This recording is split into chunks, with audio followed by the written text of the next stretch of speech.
আমি সুজিত কুমার বড়ুই। অবসর সময়ে আমি হোমিওপ্যাথি চর্চা করে থাকি। আজকে আমি আঘাতের বিভিন্ন হোমিওপ্যাথি ঔষধ নিয়ে আলোচনা করব। আঘাতের হোমিও চিকিৎসা। আঘাতের বিভিন্ন রকমের যে চিকিৎসা রয়েছে, হোমিও চিকিৎসা সর্বোত্তম চিকিৎসা আমি মনে করি। এখানে সাইড এফেক্ট নাই এবং যদি ভালো ডাক্তার হয়, লক্ষণ মিলিয়ে যদি যথার্থ ওষুধ দেওয়া যায়, তাহলে দ্রুত আরোগ্য হয় এবং তার কোনো পার্শ্ব প্রতিক্রিয়া থাকে না। আমি এখন আঘাতের গুরুত্বপূর্ণ কিছু হোমিওপ্যাথি ঔষধ নিয়ে আলোচনা করব। আঘাত আমরা বিভিন্নভাবে পেতে পারি। ধাক্কা লেগে পড়ে গিয়ে, কেটে গিয়ে মচকাতে পারে হাড়, অথবা যানবাহন থেকে পড়ে গিয়ে আমরা হাড়ের বিভিন্ন অথবা মাংসপেশিতে আঘাত পেতে পারি। এই আঘাতের কি কি চিকিৎসা আছে, এখন আমি এ ধরনের আঘাতের কয়েকটি গুরুত্বপূর্ণ হোমিওপ্যাথি ওষুধ সম্পর্কে আলোচনা করব। 1 নম্বরে রয়েছে আর্নিকা। আর্নিকা আঘাতের একটা ভালো ওষুধ, 1 নম্বর ওষুধেই বলা যায়। আর্নিকা ব্যবহার করব কোন ক্ষেত্রে? যদি আঘাত মাংসপেশিতে লাগে, পড়ে গিয়ে ধাক্কা লেগে রাস্তায় পিছিল খেয়ে পড়ে যেতে পারি, সেখানে যদি মাংসপেশিতে আঘাত লাগে এবং সেখানে ব্যথা করে, ব্যথা কমে না, কিংবা শরীর ব্যথা থেকে এবং কালশিটা পড়ে যায়, সেক্ষেত্রে আমরা আর্নিকা ব্যবহার করতেই। আর্নিকা 2-3 দিন খেলে পরে এই ব্যথা কমে যাবে এবং ভবিষ্যতে কোনো পার্শ্ব প্রতিক্রিয়া হবে না। আমরা দ্বিতীয় নম্বরে যে ওষুধটির কথা বলবো সেটা হলো রুটা। রুটা একটি ভালো ওষুধ। মাংসপেশিতেও নয়, হাড়েও নয়, হাড় মাংসপেশির মাঝামাঝি লিগামেন্ট, টেন্ডন, হাড়ের আবরণে যদি আঘাত লাগে, কিংবা মস্কে যায়, কবজিতে অথবা গোড়ালিতে, অথবা কোনো কনুইতে যদি আঘাত লাগে, সেক্ষেত্রে রুটা একটি ভালো ওষুধ। পরপর 3-4 দিন খেলে পরে আঘাত চিরতরে চলে যায়। আমরা তৃতীয় নম্বরে ওষুধ পড়ব বেলিস্পেনিয়া।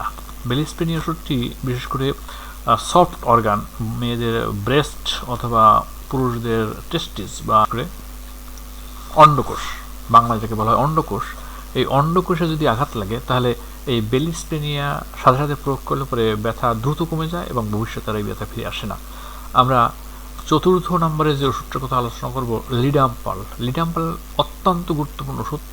ধারালো কিছুতে কেটে গিয়ে অথবা পায়ের নিচে নখে অথবা আঙুলে প্রেক, লোহা, সুই, কাটা এগুলো ঢুকে ফুরে যদি আমরা ভিতরে কিছু থেকে যায়, সেটাও লিডাম্পাল ভিতর থেকে পয়জনটা বের করে নিয়ে এসে এবং ভবিষ্যতে কোনো ইনফেকশন হয় না, চিরতরে ভালো হয়ে যায় লিডাম্পাল পর 3-4 দিন খেলে পরে।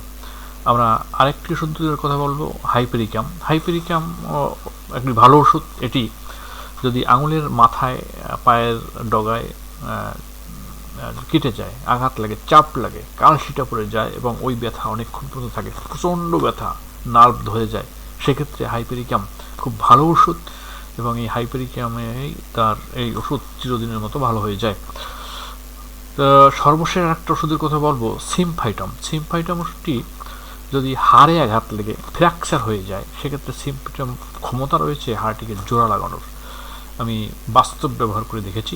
এই সিমফাইটম একটা গুরুত্বপূর্ণ ওষুধ। ব্যবহার করলে পরে, কয়েকদিন ব্যবহার করলে পরে ব্যথা চলে যায়। চোখের আঘাতে সিমফাইটম খুব ভালো কাজ করে। হঠাৎ করে চোখে বালি গেল, ডললো, অথবা কোনো একটা পাতায় ঘষা খেলো, এই চোখ লাল হয়ে গেল, সেক্ষেত্রে সিমফাইটম দ্রুত আরোগ্য করে দেয়। তো এই ছিল হোমিওপ্যাথির কয়েকটি গুরুত্বপূর্ণ ঔষধ যেটা আঘাতে ব্যবহৃত হয়। শ্রোতাবৃন্দ, মনে রাখবেন, যদি মাংসপেশিতে আঘাত লাগে সেক্ষেত্রে আর্নিকা, যদি হাড়ে আঘাত লাগে সেক্ষেত্রে সিমফাইটম, যদি হাড় এবং মাংসপেশির মাঝে আঘাত লাগে রুটা, এবং যদি কেটে যায় ক্যালিন্ডুলা, যদি সুই ফুরে, প্রেক ফুরে, গর্ত হয়ে যায় এবং ভিতরে পয়জন থাকে, লিডাম্পাল, আঙুলের ডগায় আঘাত লাগলে সেখানে আমরা হাইপেরিকাম ব্যবহার করতে। আজকে পর্যন্ত আরেকটু কথা বলতেই হয়, গুরুত্বপূর্ণ যে সতর্কতা অবলম্বন করতে হবে।